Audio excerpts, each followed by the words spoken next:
Is Putin and the Kremlin ramping up for a big mobilization push in the new year? And what does it mean for Ukraine?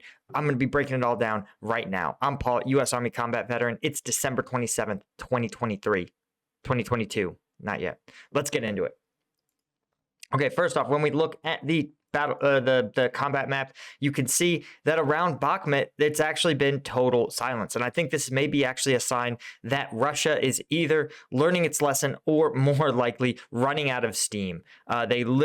We've seen some pretty wild pictures coming out of Bakhmut depicting Russians as simply running out of trained soldiers and instead relying on untrained conscripts to just run at the enemy. And one of the things that I think is really worth pointing out is that executing complex battle plans requires an individual soldier with a higher level of training. The more complex the battle, the higher level of training you need the soldier to have. A good example would be if you want a platoon to advance under artillery cover or with air support, they need to be trained on radios, how to read a map, how to communicate. They need to be trained on, they need to have equipment like laser target identifiers or at the very least, very reliable mapping or plotting software. Or just a really high level of proficiency reading a map. But if you want them to do things like flank, right? You have to train them to coordinate their fires, coordinate their plans. This can be enabled with some technology like radios, but it can also just be done by a highly trained unit. All of these things are things that require months for units to develop.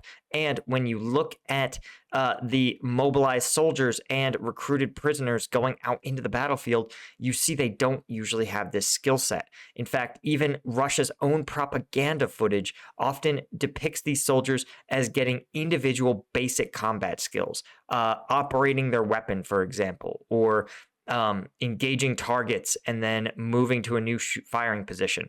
But this is just the baseline skills that a unit needs to be able to conduct complex operations.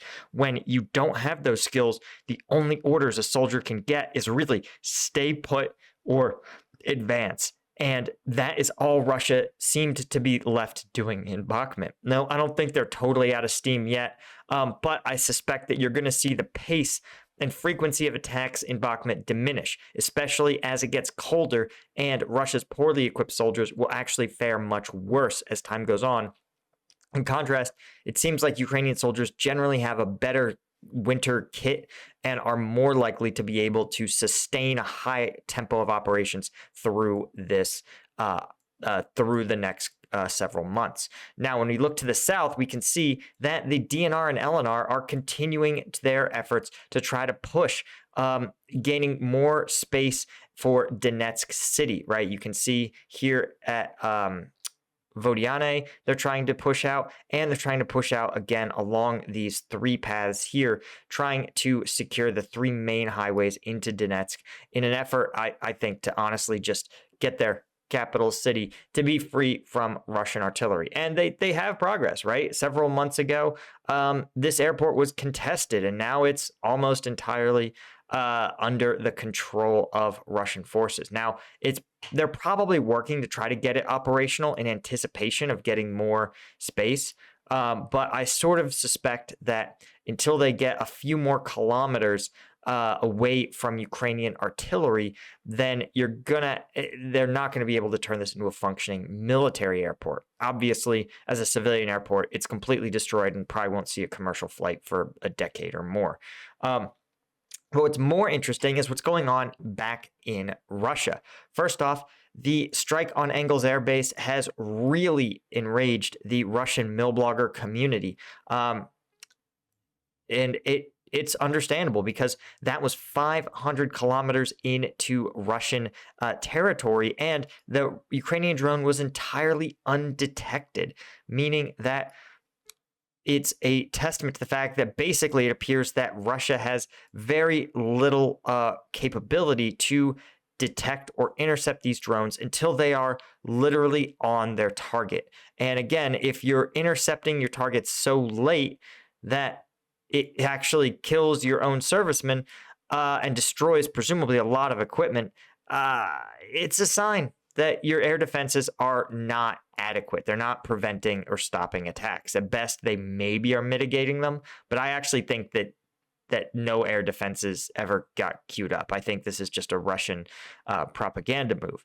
But first, we also see that a Wagner-affiliated officer was recently appointed commander of the Russian Western Military District. This is telling and a sign that the political maneuverings of the Wagner Group and Prigozhin are actually starting to pay dividends. More Wagner-affiliated officers, right, are rising into these senior positions, getting greater control of the war effort, and being able to run the war effort is ultimately Prigozhin's goal in this. I mean, I believe his ultimate goal is to replace Putin. And controlling the military or large portions of the military is central to that objective. What's interesting is that I think Putin is planning for a big national mobilization in January. First, we can see this by the fact that he may be setting conditions actually to nationalize or tax elites' property. These are elite Russians, oligarchs who may oppose him. Right, Putin has been more vocal about Russians who act solely in their self-interest and don't defend the motherland. And you can see Putin's statements are consistent with the Russian State Duma's preparations to introduce a bill to increase the tax rates for Russians who've left the country after the start of the special military operation as a form of punishment for evading the war effort. Of course, it's going to be very hard to extract taxes from a Russian national who is overseas, but many of them are probably sending back remittances if they are able to work. And as such, those will be taxed at probably a brutally high rate. We also, of course, it also talks about the fact that Putin, in a more nuanced translation of his statement on December 25th, actually said Russia is ready to negotiate with all parties. And this is kind of in line with the Russian narrative that Ukraine, is a puppet state and not really a state with its own sovereignty and agency, and that it's actually just a pawn of the Western powers. Russia believes that if it negotiates with Ukraine, it's wasting its time. And that it really needs to negotiate with the United States. So I actually think that Russia, whether this is true or not, right, if Ukraine signs a peace deal, the U.S. will almost certainly abide by it, right? The U.S. isn't going to send its own military in to fight the Russians. But I think that Russia, whether or not it's true that the U.S. will have to approve any peace deal, Russia believes it to be true because that's sort of how they relate to their allies. And so I think any peace deal actually will probably have to include the Russia, the United States, and Ukraine. This was one of the biggest hangups when the Taliban were negotiating with the Afghan government because the U.S. wanted it to be a peace negotiation between the Taliban and the Afghan government. But in reality, the Taliban believed that they would never receive a fair and accurate peace deal unless they negotiated with the United States. And so that's what delayed peace talks considerably, as all three sides had in many ways very different wants, needs, and desires at the negotiating table. Anyway, guys, that is all I had for you. Of course, be sure to do me a favor, and if you want access to uncensored combat footage, you want to become a member of the Patreon. Thanks so much. There it is. To my lieutenant tier patrons, you guys are the ones who make this whole thing possible. Also, be sure to check out Ground News. They're a great sponsor of the channel. You can check them out for free. They're a great way to see the